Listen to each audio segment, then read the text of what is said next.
Good evening, Britannia, and hello to the rest of the world, and welcome back to the channel and the latest episode of our new show, The Evening Debrief, which comes to you guys every day, every night at 10 p.m. UK time, or as we call it, Tousi at 10. We give you guys all the latest headlines in a short and concise manner. Let's talk about what we are going to be covering tonight. We're going to be talking about Ricky Jones, the Labour politician who threatened to take people's lives who happen to be right-wing, and he said basically target their throat. We have the latest update on that. Also, Sadiq Khan has made some comments about Donald Trump's re-election. He's panicking. Yahya Sinwar is also panicking in Gaza, which we'll cover that. And another Chinese Communist Party agent has been caught. This story is actually quite weird and interesting.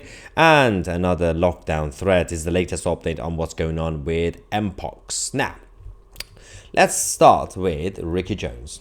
If you can remember, a couple of weeks ago, when there was what they called a counter-protest, but it was basically a group of far-left and Islamists also taken to the streets.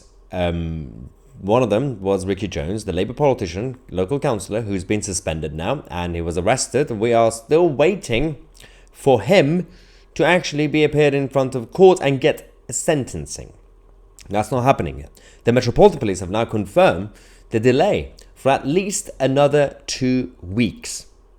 Compared to what they've done with the other side, with the protesters and rioters, that's interesting. So far, there've also been a massive mainstream media blackout on this story. They're not really telling us anything, but we had to find out ourselves by getting in touch with the police. Obviously, a fast-track process of being charged and being sentenced for the British nationalists who were out not just to riot, but also protest or post on social media. They are all getting sentence immediately, but not Ricky Jones, the Labour politician. So that's the latest on that. Sadiq Khan is not happy about Trump's prospect of being re-elected. Sadiq Khan has sent out a warning about Trump to Londoners. It's nothing to do with Londoners, and it has nothing to do with Sadiq Khan himself as the mayor of London. He has said that I fear for my family's safety if Trump is re-elected. Again, not everything is about you, Sadiq Khan. Apparently he doesn't know that. In fact, Londoners have been reacting on social media by reminding Sadiq Khan that they don't feel safe in London because Sadiq Khan was re-elected again this time because of the rise of knife crime. So Sadiq Khan, calm down, dear.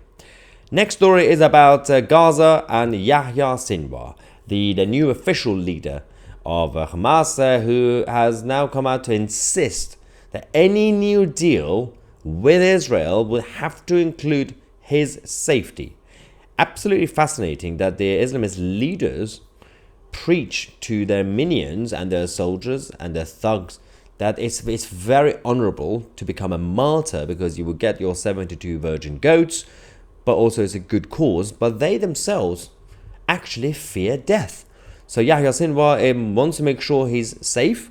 He has also ordered the rest of the Islamists in Gaza to keep quiet on the hostages' well-being, which has created a lot of a concerning situation inside Israel, because a lot of people are speculating and are wondering whether the remaining hostages are still alive or not, because they are keeping very quiet on that.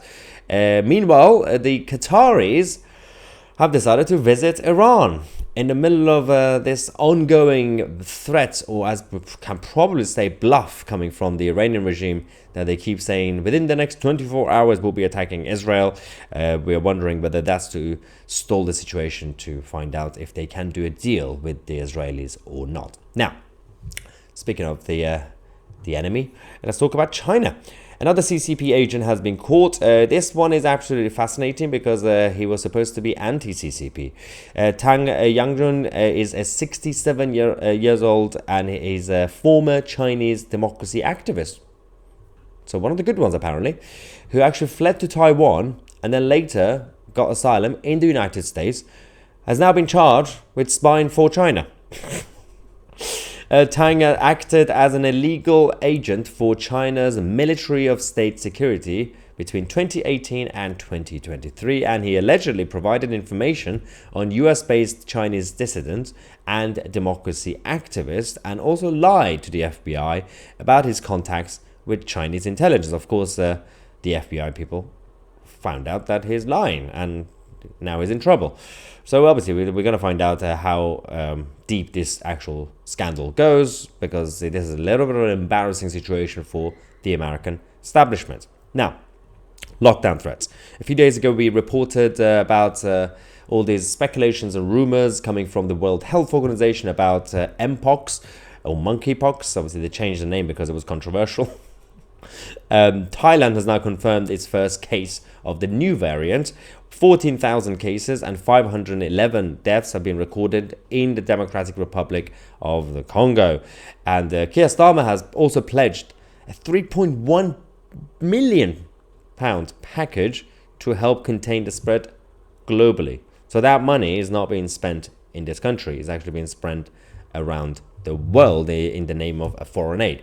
But of course, while half of the officials from the World Health Organization have come out to say there are no official plans for lockdown, the other half have been sending out their so-called experts on the mainstream media over the last few days to say, well, we could probably see measures, lockdown measures, even though it makes no sense, because Mpox is not necessarily an airborne sort of virus. And in terms of human contact, it has to be extremely physical and intimate. So as long as you just tell people not to do certain things, it should be fine. But these rumors are continuing. There's a lot of Project Fear, testing the waters. The media are loving it. But we will keep you guys posted on all that. I hope you enjoyed this another episode of the Evening Debrief, or Tousi at 10. I'm Maya Tousi, and we are the media.